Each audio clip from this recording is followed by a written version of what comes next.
Hello and welcome to this edition of Phillies Talk. It's the Phillies Talk podcast, and I'm Rich Baxter, your host here.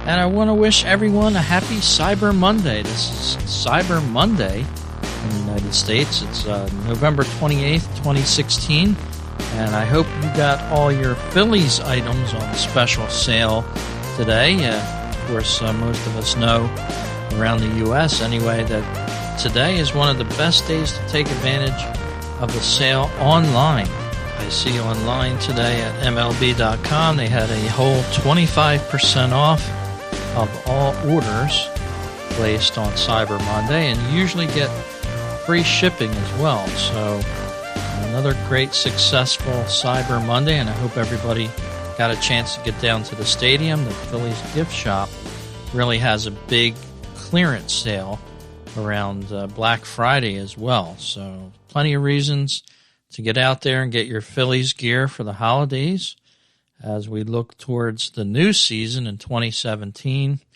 And in a couple weeks, we'll hear about the stops that the Phillies make on their tours around the minor league clubs. They've been doing this for a number of years. And instead of having like a fan fest, which I think they should have as well at Citizens Bank Park or somewhere else in Philadelphia, they tend to hold these little smaller banquets that they make stops in Lakewood, over in Reading and places like that, across Pennsylvania, getting the fans pumped up for the new season, usually around January sometime or end of December. Throughout that month, they make their tours, and just looking forward to that. Although, like I said, I wish they would have a Phillies fans convention like most of the teams do nowadays. Of course, by now we all know that the Phillies added some hot stove action to the mix in the past couple weeks by adding Howie Kendrick. Kendrick, a veteran second baseman / outfielder, previously played with the Los Angeles Dodgers. The Phillies made a surprise and dealt Darren Ruff and a utility guy who they were calling a utility guy because he didn't have a chance to play very much last year, Darnell Sweeney, who was a former Dodgers prospect. He's going back to L.A., and what a shame. I was looking forward to see how Sweeney would progress and mature with the Phillies. He's a younger player. Of course, we know Darren Ruff, what he can do, come off the bench and play a couple of positions well for the Phillies. He's had a long stint with the Phillies, and again, I'm going to say that I don't think the Phillies used his career as good as they could have, but now he's out in L.A., and the Phillies are going to have Howie Kendrick, at least for 1 year, for the 2017 season. And big question mark. I guess he'll be out in left field for the Phillies in 2017. But he had one of his worst seasons ever as a Dodger last year, and he really wanted out of L.A. He was very vocal in saying that he was finished with the Dodgers. He wanted to be traded, and lo and behold, he's going to be a Philly in 2017. Now, a lot of people were reacting right after hearing this and thinking that maybe Cesar Hernandez could possibly be moved, and that still could happen. It's something that the Phillies could still do. There's plenty of time left in the hot stove season. In fact, I would say probably most of your hot stove action hasn't taken place yet. The winter GM meetings are coming up, and that's generally when a flurry of trades and acquisitions take place by different teams. I think the Phillies are still going to be in the mix. They're definitely not ready to contend for anything in 2017. We've had very disappointing seasons the past few seasons. And all I see in the press is a plea for patience. I'm going to go back to an article here in 2015, January 21st, in the Reading Eagle.com. Here, Phillies rebuilding plan will require patience is the headline by Brian Smith. And how many times have we heard this? Here's a few paragraphs from this article. The words were spoken repeatedly by some of the Philadelphia Phillies' top baseball personnel Tuesday. Core, process, and transition.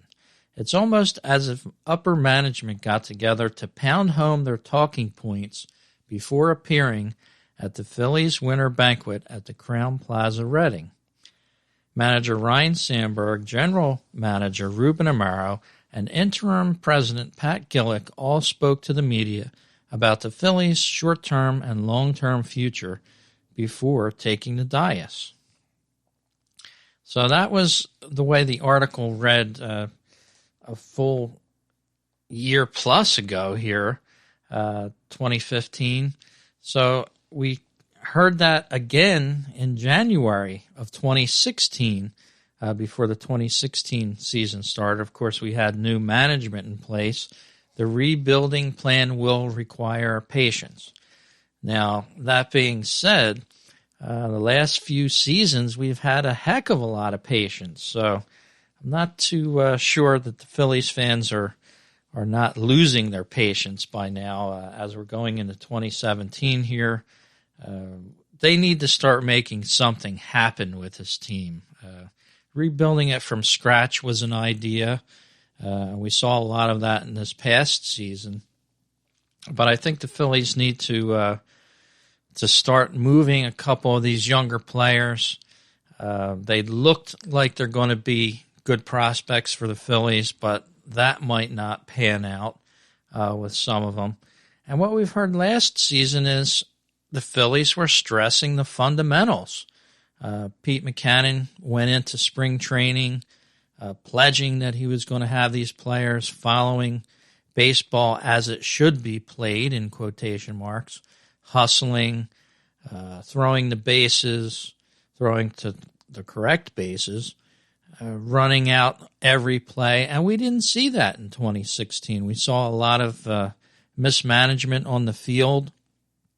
Maybe it was taught in spring training, but this group of players last year did not execute it properly at all. So it's going to be interesting to see what we hear out of Pete Mackanin this season in regards to that. See if he changes his methods, things like that. I think a new approach needs to be taken with this team. A couple of weeks ago, there were some rumors that the Mets may be interested in trading Jay Bruce to the Phillies. Of course, the Mets are going to have Bruce's services for 2017, and Bruce is getting paid $13 million for a one-year deal with the Mets. So I'm not so sure the Phillies want to grab another one-year guy. They're already going to have Kendrick with the one-year deal, and a lot of younger players. So it's going to be interesting to see what else happens with this. So far, I'm not too enthused about the future of this team. 2017 even looks very dodgy and in doubt at this point. But we'll have to see if anything takes shape in the next couple weeks anyway in the hot stove season. It's just a hard map to look at right now, a road map of where this Phillies team is going. You've got some inexperienced players mixing with now a veteran in the outfield. That's a good start.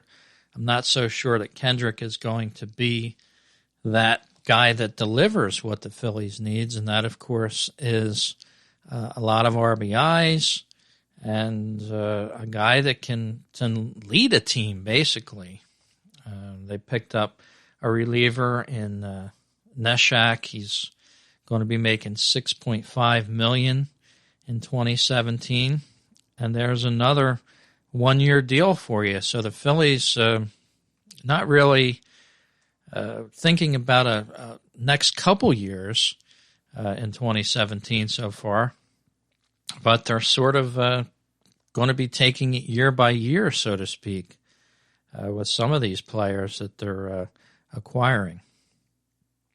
So it'll be interesting to see how the new Phillies batting coach, Mr. Matt Stairs, approaches this team. Of course, he's the former Phillies broadcaster who basically critiqued a lot of the batting that he saw by the Phillies in 2016. He had a lot to say and a lot of comments to say about certain hitters, the way they weren't moving in the box when they had certain counts against them, and things that they could do better to help themselves that evidently they weren't getting told by Steve Henderson.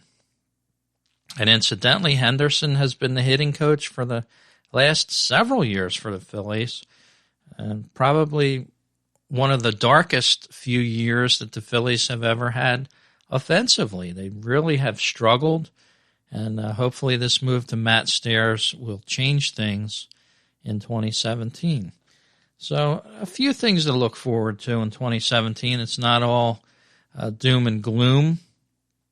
Phillies are still primarily a younger team, looking for the future and looking to find that common core of team play that is just above average, though. The Phillies had a lot of games last year where they looked very below average, and towards the end of the season they basically fell apart and almost ended up in last place. It would be very hard to do that with the Atlanta Braves the way they played all season long, but they basically just fell apart there in the last 3 weeks of the season, I guess you could say, for 2016.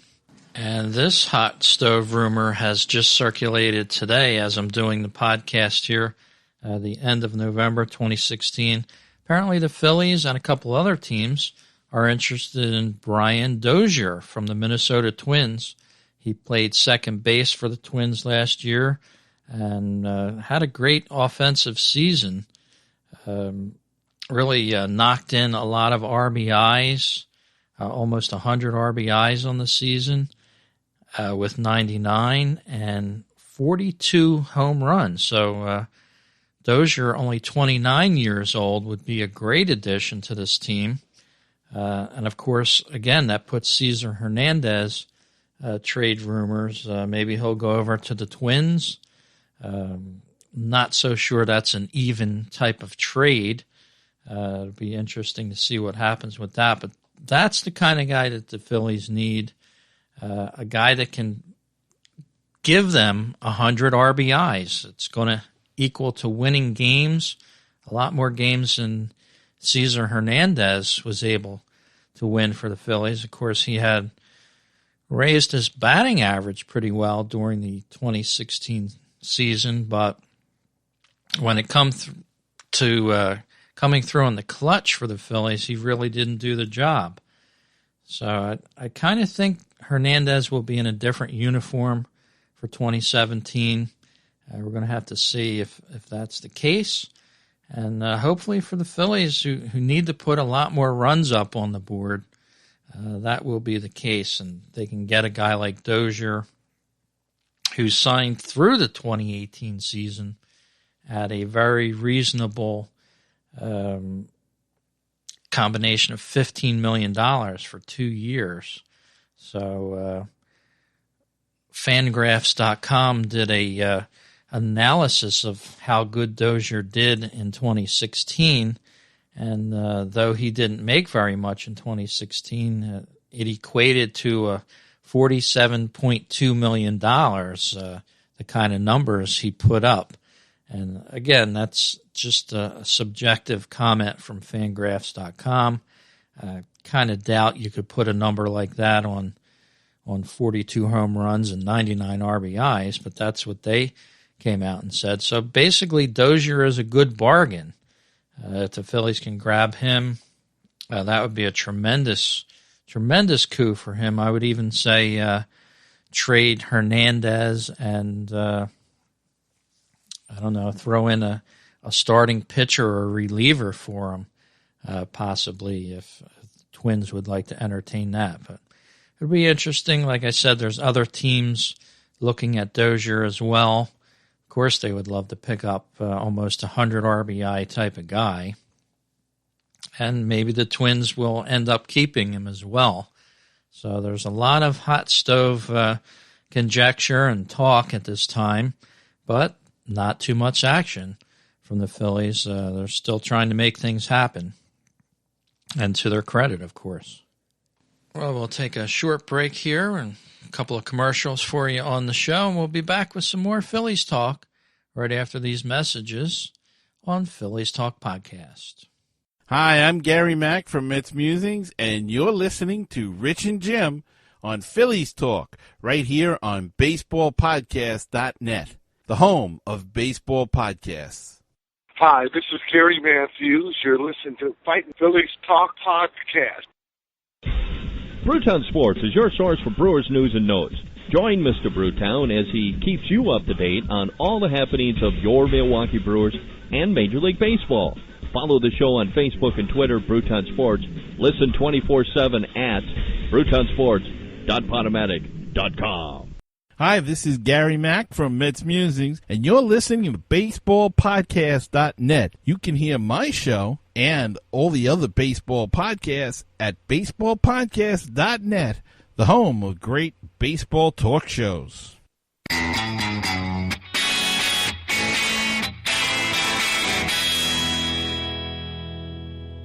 And we're back live talking Phillies Talk on the Phillies Talk podcast here. And I want to invite all the listeners of Phillies Talk over to the home of the blog, and that's, of course, fightingphillies.com. It's the podcast home of this show.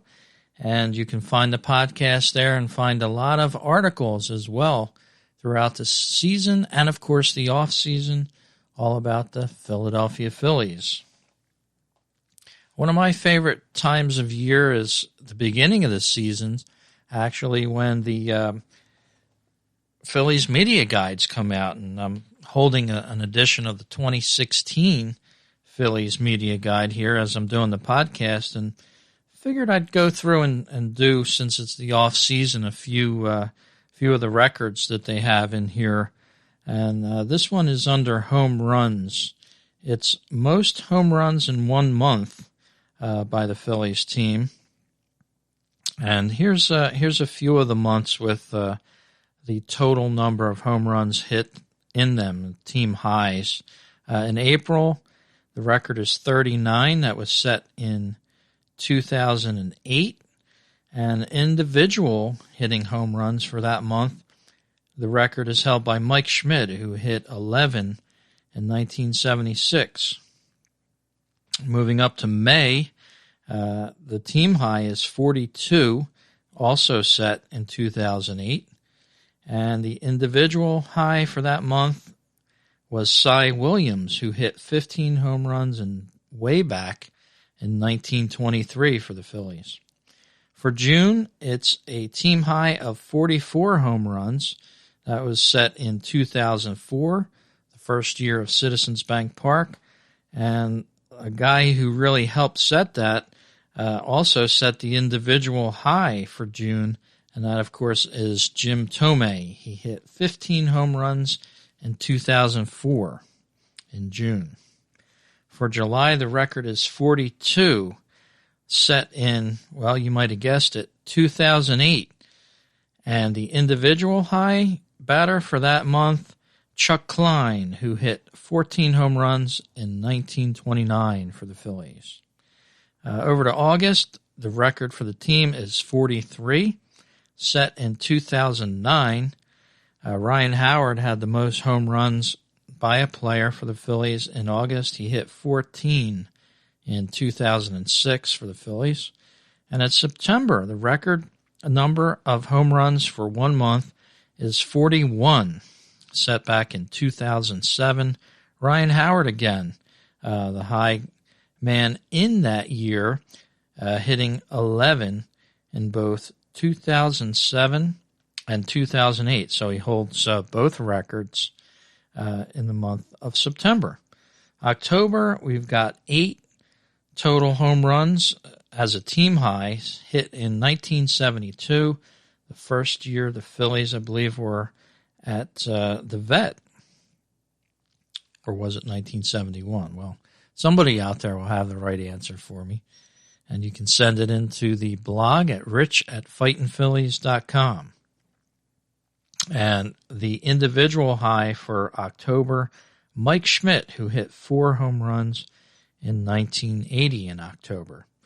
So a little tidbit there from the 2016 Phillies Media Guide. It's something that I always look forward to at the beginning of the season. And it seems like they're always a couple weeks into the season before they finally appear for sale at the stadium.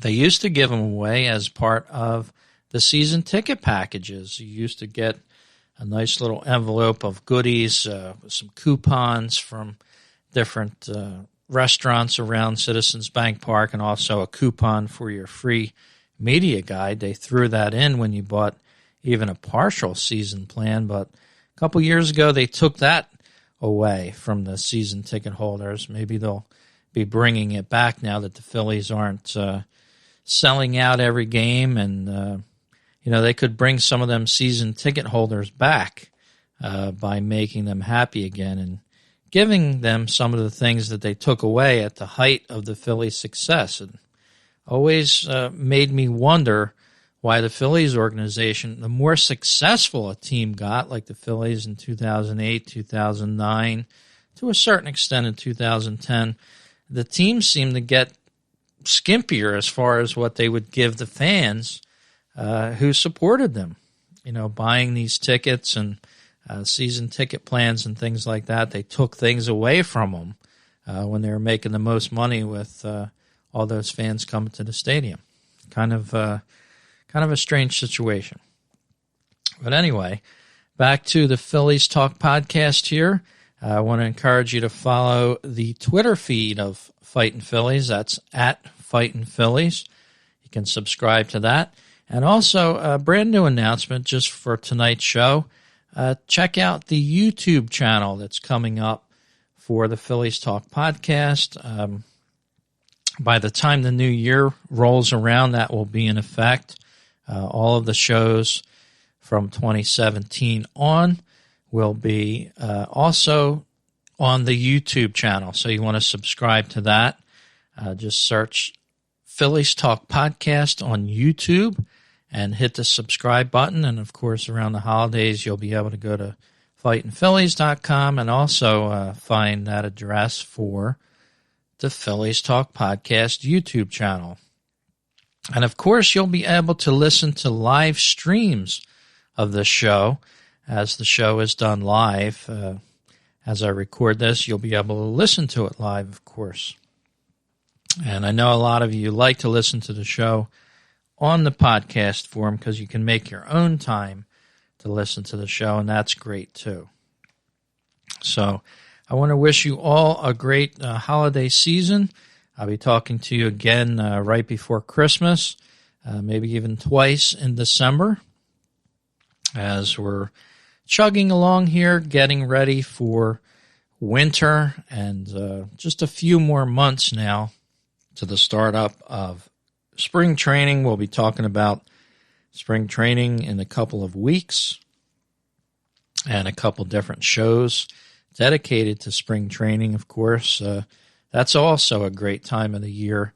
It's kind of a reinvigorating time of the year when it starts to get a little bit warmer out, and you can almost smell baseball starting to return to the scene. Of course, with some snow in the Northeast, it's a little more difficult than down south, but we're going to try to paint a colorful picture for you here on the show at least. Well, thank you for listening to this edition of Phillies Talk, and I hope everyone had a great Thanksgiving out there. And if you're listening to the show from overseas, we hope you had a great time as well and have a great holiday season out there. Remember to be kind to your fellow citizen and do something to help them out this year. If you know a Phillies fan that needs help, maybe they're down on their luck a little bit, make yourself feel better, or go out and do a good deed for somebody. You'll really feel great because of it, and that's just the spirit of the holidays, really. So thanks for listening to this edition. I'll be talking to you in the next Phillies Talk.